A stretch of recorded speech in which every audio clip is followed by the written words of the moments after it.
Sheehy. Senator Sullivan. Thank you, Mr. Chairman, and I do want to thank all of you for your willingness to serve and all the families behind you, supporting you. They often are serving as well. Maybe sometimes those jobs are even harder than what you're getting ready to do, so thank you to everybody here. I want to get a commitment from all the nominees here, if confirmed, to come on up to Alaska to see the what Billy Mitchell, the father of the U.S. Air Force, called the most strategic place in the world. We are home to three pillars of America's military might. We're the cornerstone of missile defense.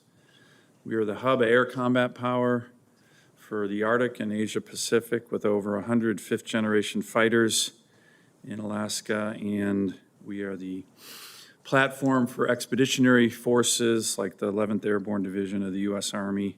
Go anywhere in the world in a moment's notice. So can I get a commitment from all of you to come on up to Alaska? Senator, yes.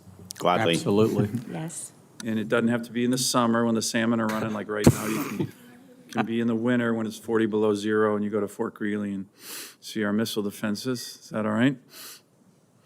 The Russians and Chinese like to come to Alaska. We had another Russian incursion in our ADIS last week where our military scrambled F-22s and F-35s and F-16s to go intercept the Russians. They're up there all the time, so are the Chinese. They're doing joint strategic bomber and Navy ops, and a lot of times our media and military, well, our military is great on this, but a lot of times nobody down here even knows what's going on in Alaska. So it's a busy place with our frontline adversaries taking a lot of interest because of our strategic location and the buildup of our military forces.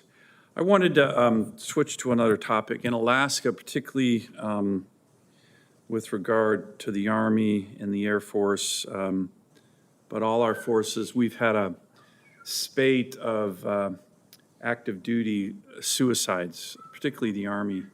Very, very high spikes in suicides. And I want to get your thoughts. Some of you would be, Mr. Coleman, you'll be very focused on this issue. Some of you on the general counsel side, Mr. Denton, maybe not so much, but it's a really big issue that impacts all the forces and, of course, families.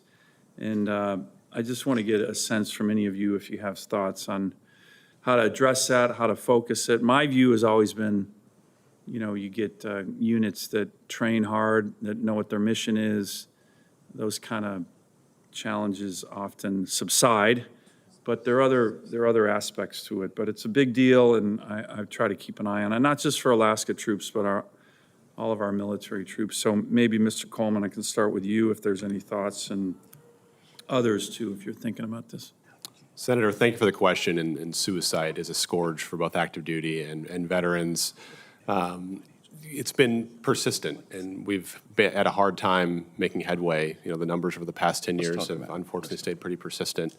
I think there are some emerging efforts on the civilian side that are showing some good promise. I went to an event in February where a new approach was being used by someone who's been in the space for a while. So if confirmed, I look forward to understanding what the current state of the programmatic efforts are.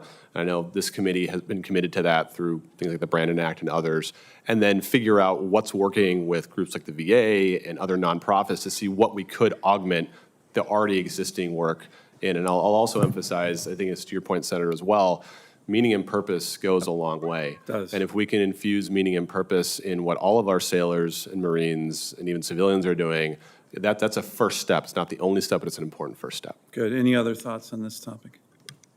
Let me turn to one final topic. It's the Small Business 8A contracting program.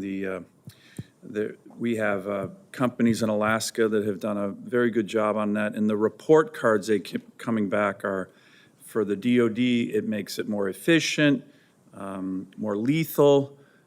This program, we think, has worked really well to help underserved communities in my state get a chance at business with the federal government, but also it's made the Pentagon a lot more efficient and lethal there's elements of that program that provide flexibility for the Department of Defense to pursue contracts in a way that often don't exist with other federal contracts because they're very burdensome and full of red tape. Can I get your commitment, and I'll ask in the queue first for more details, to be a strong supporter of that program as it regards to the small businesses, 8A contracting, and the Pentagon? Can I get everybody's commitment on that?